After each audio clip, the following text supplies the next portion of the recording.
our voice in the world.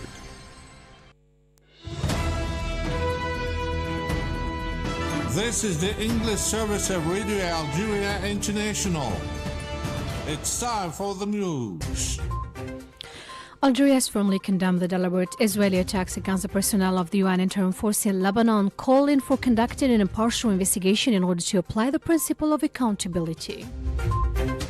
And the Secretary of State to the Minister of Foreign Affairs in charge of African Affairs, Baghta Mansouri, has taken part in the meeting of the high-level ad hoc committee of the African Union on South Sudan in Juba. And the Lebanon President Joseph Aoun has claimed that the Israeli army withdraws from the country's southern part by January 26 as scheduled.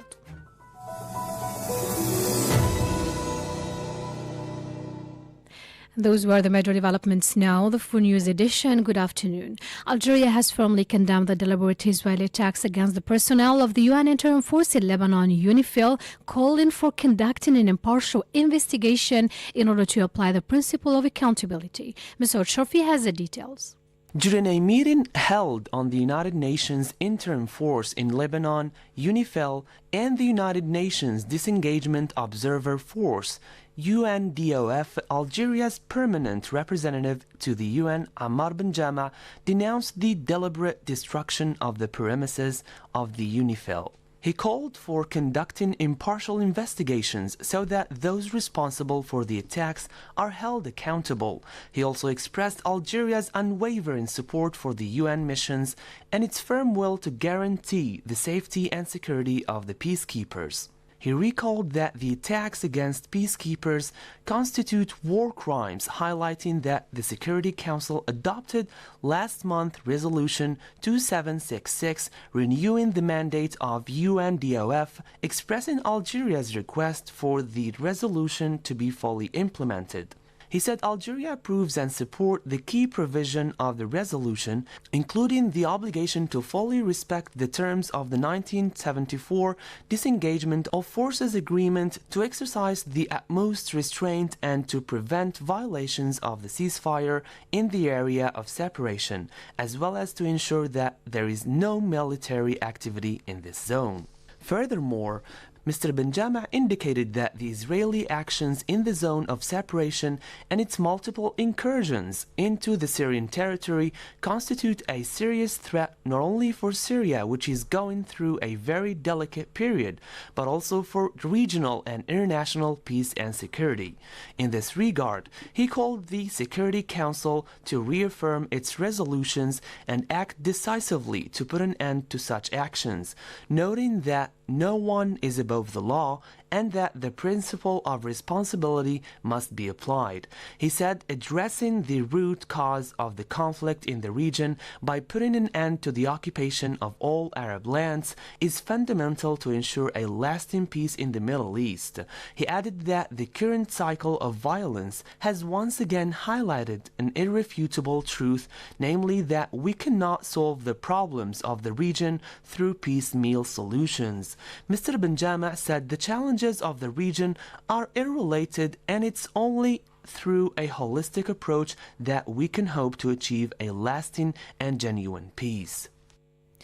Meanwhile, Mr. Benjama hailed the ceasefire agreement in Gaza and said he hoped that it will put an end to the devastating bloodbath that the Palestinian enclave is facing. He said that the latest developments are most welcome, but this cannot and must not be the ultimate goal, noting that the agreement must serve as a stepping stone towards a just and lasting solution and prepare the ground for the establishment of an independent Palestinian state with occupied East Jerusalem as its capital. Finally, Mr. Benjama called on the members of the Security Council to promote the progress of a just and lasting solution that brings peace and justice to the Middle East.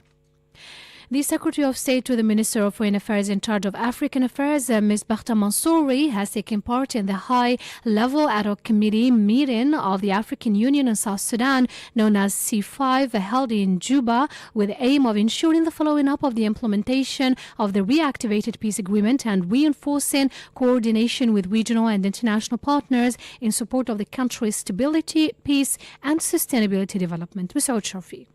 The meeting was also attended by representatives of 3-2-1. The meeting was also attended by representatives of organizations and key partners, including the Intergovernmental Authority on Development (IGAD), the UN Mission in South Sudan, UNMISS, the revised Juba Peace Agreement Monitoring and Evaluation Commission (RJMEC), as well as ambassadors of African countries accredited to South Sudan. In this regard, the C5 members have met South Sudan's first Vice President Riek Machar to discuss the challenges impeding the implementation of the peace agreement. They also examined ways of reinforcing cooperation among various parties in order to overcome the difficulties, speed up the peace process, and ensure the security and stability in the country. Addressing a meeting, the Secretary of State emphasized the importance of an effective and comprehensive implementation of the reactivated peace agreement as a key factor of achieving stability and national reconciliation in South Sudan, highlighting the need to activate the terms of the agreement considered a crucial step towards reinforcing a lasting peace and setting appropriate conditions for achieving sustainable development and improving South Sudanese people's living conditions. And to the Middle East, at least 23 people have been killed over the past 24 hours in new Israeli attacks carried out in Gaza on the eve of the coming into force of a ceasefire. This brought to over 46,800 the number of Palestinians killed since the Israeli army launched its large-scale operations in Gaza. In this connection, UNICEF affirmed that about 35 children were killed on a daily basis since 2023. The UNICEF spokesman James Alder stated in Geneva that since then 15,000 children have been killed, while pointing out that the long-awaited ceasefire, which is to come into force tomorrow, should have been concluded much earlier. Meanwhile, the France-Palestine Solidarity Association held a ceasefire agreement calling for more mobilization to allow the Palestinian people to fulfill their right to self-determination. You still listen to Radio Algeria International, and in Lebanon, President Joseph Aoun has claimed that the Israeli army withdraws from the country's southern part by January 26 as scheduled.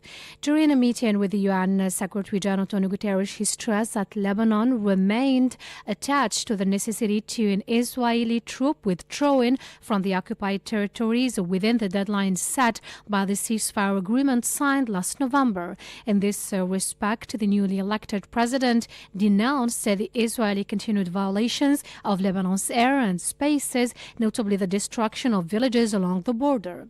Earlier, the UN Secretary General Antonio Guterres stressed that Israel's occupation of the area and its military operations must stop, while underlining that the Israeli troops pull out and the deployment of the Lebanese army across the whole territory will open a new chapter of peace. He told newsmen following his meeting with Lebanese president that the international community was ready to back Lebanon's renewal and to start a new peace phase. You're still listening to Radio Algeria International, and the suspended South Korean President Yoon Suk-yeol has appeared at a hearing on a request to extend his detention following his arrest for his failed attempt to impose martial law. The court must now decide whether to release President Yoon or extend his detention by around 20 days. Outside the court, crowds of supporters of the suspended president waved flags and signs saying "Free the President."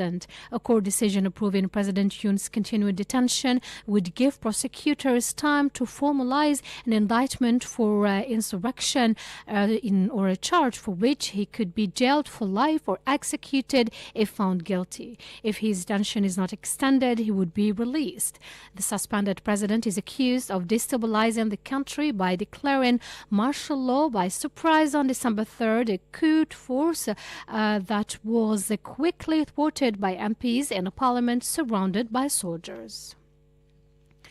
You're still listening to Radio Algeria International, and Bolivia's former president Evo Morales has denounced a justice system that is biased and subservient to the government of his former ally Luis Arce after an arrest warrant was issued for him in connection with a case of trafficking a minor. Evo Morales is accused of trafficking a minor because of an alleged arrangement made with his or her parents. He stressed that the accusers were not seeking justice but only wanted to ban him and oust him before the next presidential elections in Bolivia. The judge in southern town of Tarija, Mr. Nelson Rocabado, ordered an arrest warrant for Morales, a hearing to which the former president had been summoned, but which he failed to attend, as had already been the case on earlier this week. The purpose of the hearing was to examine a request from the public prosecutor's office for Morales to be remanded in custody for 6 months. You still listen to Radio Algeria International, and still with the Bolivian case, the judge also ordered that his assets be frozen and that he be banned from leaving the country. The former leader says he is the victim of a legal war orchestrated by President Luis, a rival for the ruling left-wing party's nomination for the August presidential election. You still listen to Radio Algeria International, and to the U.S. now. The U.S. Supreme Court has refused to rescue TikTok from a law that required the popular short video app to be sold by its Chinese parent company ByteDance, or banned, on Sunday in the United States on national security grounds, a major blow to a platform used by nearly half of all Americans. The justices unanimously ruled on Friday that the law, passed by an overwhelming bipartisan majority in Congress last year and signed by Democratic President Joe Biden, did not violate the U.S. Constitution's First Amendment protection against government abridgment of free speech. The justices affirmed a lower court's decision that had upheld the measure after it was challenged by TikTok, ByteDance, and some of the app's users. There is no doubt that for more than 170 million Americans, TikTok offers a distinctive and expansive outlet for expression, means of engagement, and source of community. You still listen to Radio Algeria International, and still with the TikTok case. Congress has determined that divestiture is necessary to address its well-supported national security concerns regarding TikTok's data collection practices and relationship with a foreign adversary, the court said in the unsigned opinion. The court added that it concluded that the challenge provisions do not violate petitioners' First Amendment rights. You still listen to Radio Algeria International, and that's it for the news bulletin. I invite you now to listen to the program Echoes of Time, compiled and presented by Mariam Barshi.